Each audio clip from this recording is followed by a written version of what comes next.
Sladko življenje pomeni dobro življenje z veliko mero uživanja.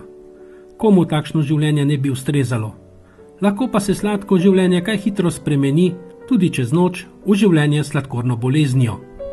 To pa ni več sladko življenje, temveč gre za urejeno življenje, če želimo sladkorno boleznijo normalno živeti. Po zagotovilu strokovnjakov in tistih, ki so že sprejeli sladkorno bolezen, se to da. Na prvi pogled gre morda za prijazno bolezen, ki ne boli. Njene posledice, če jo ne nadzorujemo, pa so lahko tudi smrtno usodne. Pojavijo se zapleti, kot so na primer gangrena udov ali odmrtje, tako da morajo prizadeti ud odrezati, slepota, težave z ledvicami in še bi lahko naštevali. Zato je tudi pravijo tiha ubijalka. Da zbolimo za sladkorno boleznijo, so možnosti precej velike. Mednarodna zveza za diabetes je na letošnji svetovni dan boja proti sladkorni bolezni, 14. november, sporočila nič kaj obetavno napoved. V naslednjih 20 letih bo vsaka 10. starejša oseba zbolela za sladkorno boleznijo.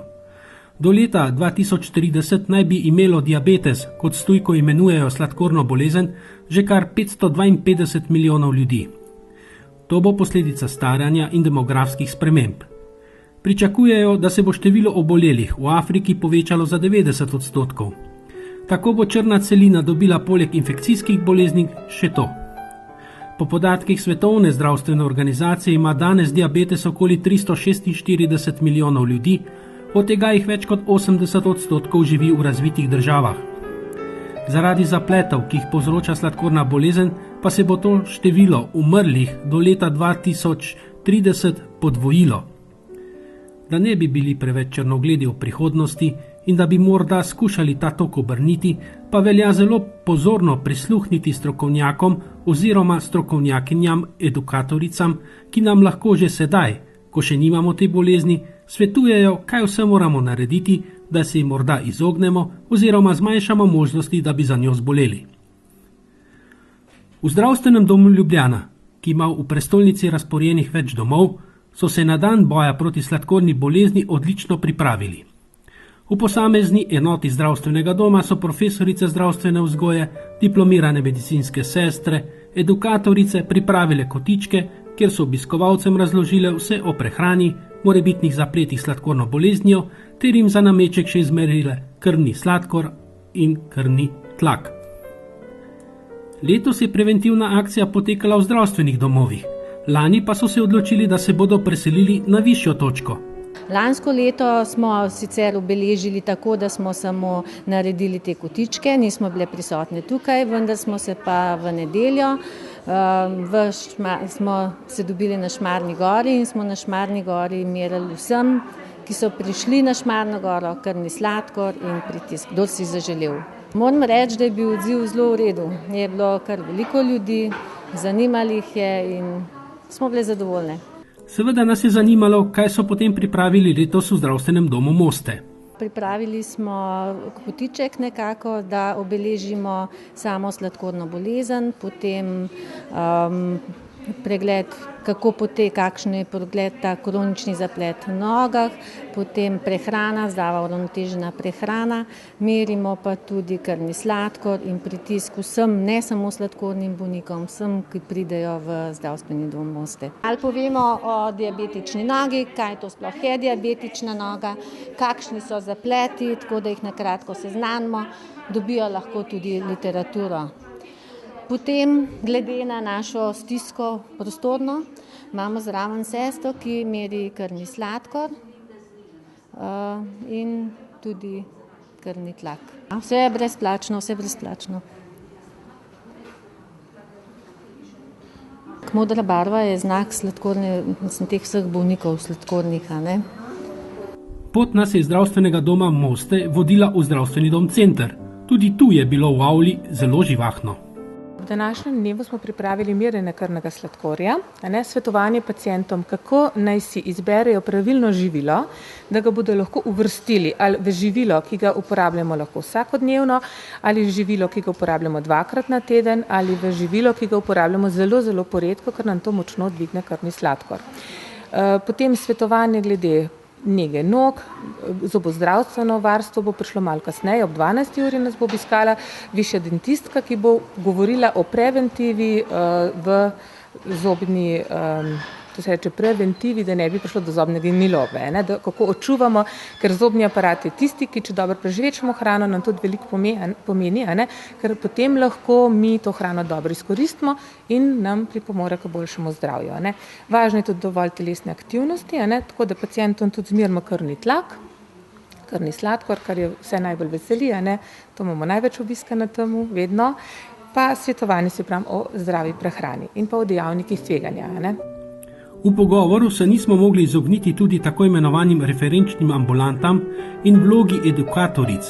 Zato smo se tudi kar iz prve roke pozanimali, kako bodo vplivali s temi novitetami na zdravstveno osveščeno zdrave in bolne populacije.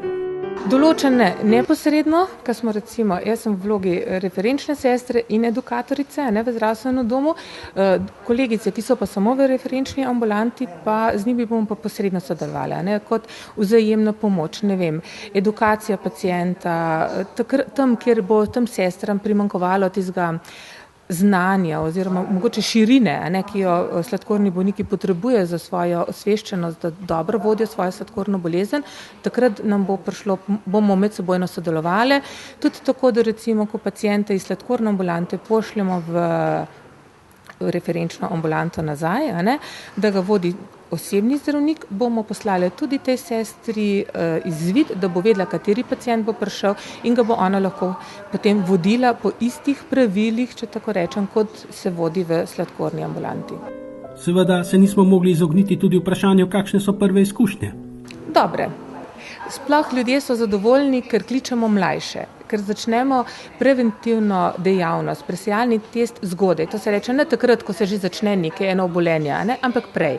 In do zdaj te možnosti nismo imeli. Recimo ženske smo bile v referenčni ambulanti splošne medicine lahko obravnavane preventivno šele po 45. letu. Do 45. leta je dolga doba in se lahko marsikaj zgodi. Zdaj so to dobo znižali in od 30. leta lahko vse pogledamo. In to je tista, pa zlasti zdravstveno vzgojno delo. To se reče, da ljudi, ki so še zdravi, osvestimo, kakšen je bo dober način, zdrav način življenja, da bodo ostali zdravi še naprej, in da do bolezni sploh ne pride. Marsikdo je opravil pogovor in si izmeril krvni sladkor. Kaj če izmerjene vrednosti kažejo, da z našim zdravjem ni vse v redu? Kaj nam svetujejo edukatorice? Vedno glede na to, ali je gospod jedel ali ni jedel, če to gospod ali pa gospa recimo. Potem, kdaj je bil nazadnje obrok, ali ima družinsko obremenjenost. Vsekakor pa, če ima višjo vrednost, kot je 6 mikromolov na liter, svetujemo na pregled k svojemu osebnemu zdravniku, da mu pregleda kri na tešče v laboratoriju v polni krvi, tako kot je po pravilu in obrednoti ta izvid. Kar nekaj je bilo takega, ko smo imeli 6,8, 6,9, nekateri po kavici, nekateri pa še čist na tešče, tako da tega svetovanja je kar nekaj. V zdravstvenem domu Bežigrad so na dan sladkorne bolezni opozarjali s panoji v vsakem nadstropju posebej. Na njih so bili zapisi o sladkorni bolezni, nastanku, zapletih in še druge vsebine, tako da je bilo zanimivega branja dovolj, ko so ljudje čakali na pregled pri svojem zdravniku. Ti so namreč kar vabili, da si jih je človek ogledal in prebral, ali pa vsaj bežno ogledal, kaj na njih piše. Sicer pa so celotno dogajanje preselili v predavalnico, kjer so zbranim zavrteli poučni film o negi nog.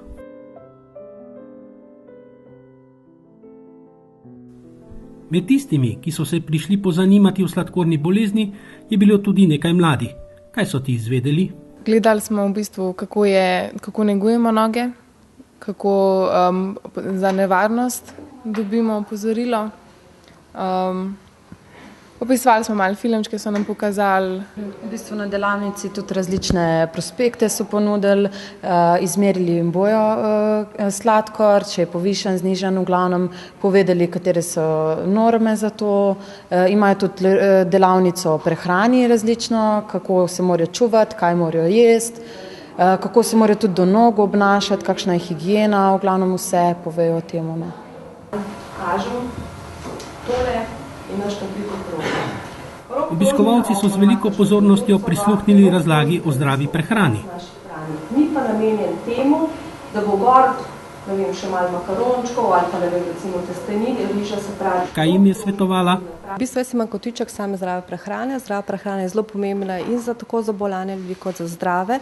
Kar je najbolj pomembno je to, se pravi, imamo 5 prstov, kar pomeni to, se pravi, jemo pomalo, 5-krat na dan, ta največji prst pomeni, se pravi, jemo veliko zelenjave in sadja pri vsakem obroku, potem z malo maščobe in čim manj sladkorja. Se pravi, da v tem je pomembno tudi gibanje, tako da to je v bistvu bistvenega pomena pri sami zdravi prehrani. Jemo lahko v bistvu vse, pomembno je to, da jemo 5-krat pomalo, se pravi, da znamo obrok pravilno sestaviti. Da ima naš obrok vlaknine, to je sadje, zelenjavo, da ima ogljikove hidrate, to so različne, ne vem, lahko je to kruh, potem razne priloge in pa beljakovine, maščobe, seveda izbiramo manj mastne izdelke in jih jemo čim manjkrat. To je v bistvu zdrava prehrana, tako za zdravega kot za bolnega človeka, se pravi bolnika, ki ima sladkorno bolezen. Tako da to neka dieta ni. S to zdravo prehrano ljudje poskrbimo za to, da nimamo ne samo povišenega krvnega sladkorja, da imamo malo maščob in pa tudi krvni sladkor je nižji, krvni tlak je nižji pri teh stvareh. Tako da dieta, bomo rekli, je za nekega, ki ima res neko, bomo rekli, hudo kronično obolenje. Za samo sladkorno bolezen pomeni pa to, da ima, se pravi, da ne uživa sladkorja, da uporablja nek nadomestek, umetna sladila, seveda tudi pri teh mora biti neka zmernost, mogoče eno tabletko v samo kavo, ostale stvari lahko pijemo brez sladkorja in kar je pomembno to, se pravi, da uživa čim manj maščobe in to je to. Zadnja postaja na naši poti je bil zdravstveni dom Šiška. Vsi, ki so vstopili skozi vrata, so lahko na tleh opazili modre, velike pike, ki so bile razdeljene na 3 poti. Vsaka pot je bila označena ali z nakupovalno košarico, kar pomeni hrana, druga z odtisom stopala, kar je opozarjalo na diabetično nogo, pogost zaplet pri sladkorni bolezni, tretja pa je bila označena s kapljico, ki je pomenila kapljico krvi, ki se odvzame, ko se meri vsebnost sladkorja v krvi. Največ jih je podalo na pot kapljice. Vse je zanimalo, koliko imajo sladkorja v krvi. Tudi pri hrani ni manjkalo obiskovalcev. Bilo je zanimivo in poučno izvedeti, kaj smemo in kaj ne smemo jesti, oziroma pri katerih vrstah hrane moramo biti bolj ali manj izbirčni. Ali se hranimo pravilno? To je pa čisto odvisno od posameznikov, ne bi mogla na podlagi tega nekaj soditi, ampak dejansko pa vidimo, to pa lahko rečem, da vidim, da ljudje bi načeloma si znali pravilno izbrati, drugo vprašanje je, če bi to resnično storili. Zakaj mislite, v čem tiči razlog, da si ne bi znali pravilno? Tisto, ki je manj zdravo, je ponavadi bolj dobro. V kotičku z nogo pa so vrteli poučni film o negi nog, kjer je edukatorica tudi sproti odgovarjala na vprašanja. Niso nemo sedeli kot v kinodvoranah, saj tudi to ni bil namen kotička. Ljubljanski zdravstveni dom je največja tovrstna ustanova v državi. Skrbi predvsem za zdravje Ljubljančanov in Ljubljančank, seveda pa ne zapre vrata tudi drugim, ki morda potrebujejo zdravstveno pomoč. Zato smo se obrnili na prvega moža zdravstvenega doma Ljubljana, da nam je odgovoril na vprašanje, kako je v Ljubljani poskrbljeno za zdravstveno varstvo in oskrbo sladkornih bolnikov.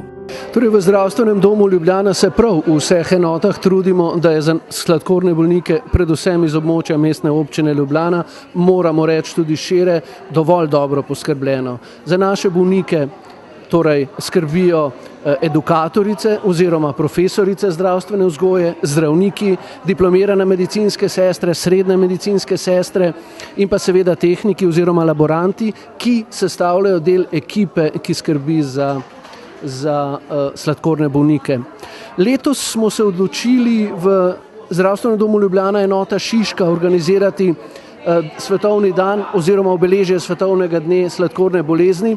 Dr. Kovačeva, predstojnica Zdravstvenega doma Šiška, nam je to omogočila. Še posebej bi si pa želel zahvaliti timu naših edukatoric, torej profesoric zdravstvene vzgoje, kjer je še posebej potrebno poudariti delo profesor Morijeve, ki je pravzaprav sodelovala na vseh tovrstnih obeležjih, ne samo, kadar gre za svetovni dan sladkorne bolezni, ampak tudi sicer pri tovrstnih obeležbah. Zdravstveni dom Ljubljana, kot sem že rekel, ima v vseh enotah zdravstvenega doma enote, ki skrbijo za diabetes.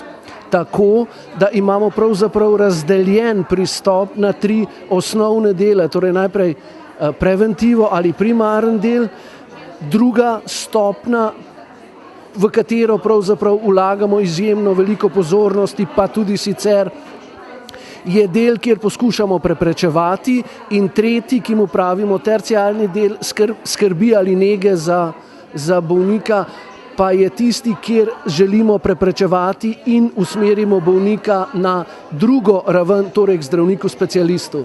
Na ta način v Zdravstvenem domu Ljubljana v parih besedah povedano poskušamo nekako držati kontakt z usmeritvami, evropskimi usmeritvami, pa tudi sicer usmeritvami zdravljenja diabetesa in doktrino vezano na diabetične bolnike.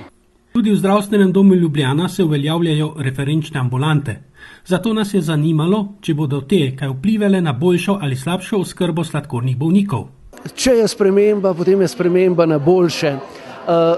Referenčna ambulanta je pravzaprav namenjena temu, da se diplomirana medicinska sestra posveča in spremlja odkritega sladkornega bolnika ter z ustreznimi pripomočki oziroma testi pomaga pri odkrivanju potencialnih novih sladkornih bolnikov, predvsem pa zmanjšuje čas oziroma čakalne dobe ter s tem omogoča lažji pristop pacienta oziroma bolnika do zdravstvenega doma oziroma do zdravnika v zdravstvenem domu. Bi pa želel povedati, da čakalne dobe za bolnike z diabetesom ne obstajajo.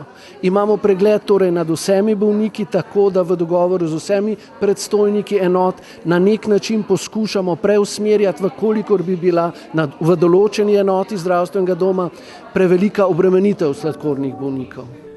Sladkorna bolezen sodi med bolezni, ki družbo veliko stanejo. Posameznik finančnega bremena sam ne bi nikoli mogel nositi. Prav pri njej se izkazuje solidarnost zdravih z bolnimi, saj so pripomočki, zdravila in inzulin za sladkorne bolnike brezplačni oziroma se pokrivajo iz zdravstvene zavarovalnice. Kako pa direktor gleda na ta problem? Breme v kontekstu splošnega in družinskega zdravnika vsekakor del, ki se ukvarja z diabetesom, predstavlja. To je nekako med 10 in 15% stroška, ki ga nek tak tim družinskega zdravnika pravzaprav za svoje delo v celoti angažira. Do sedaj strani zdravstvene zavarovalnice ni bilo problemov, v prihodnje upamo, da tudi ne, sicer pa dajmo se pozitivno presenetiti, vkolikor bomo negativno presenečeni, bo seveda to pomenilo pravzaprav en dodaten trud, da se najdejo ustrezna finančna sredstva. Ne razmišljamo o tem, da bi zmanjšali standard diabetičnih bolnikov. V ljubljanskem zdravstvenem domu je torej dobro poskrbljeno za sladkorne bolnike in tudi v prihodnosti se ni treba bati, da bi se ta raven oskrbe znižala. Sicer pa velja vprašanje tudi vam. Ste se že vprašali, ali imate in koliko kilogramov preveč? Se dovolj gibate in jete z razmislekom? Ko si boste odgovorili na ta vprašanja, pa si preverite še vsebnost sladkorja v krvi. Meja je pri številki 6 in manj. Več je že rdeči alarm, da se vas je lotil tihi ubijalec.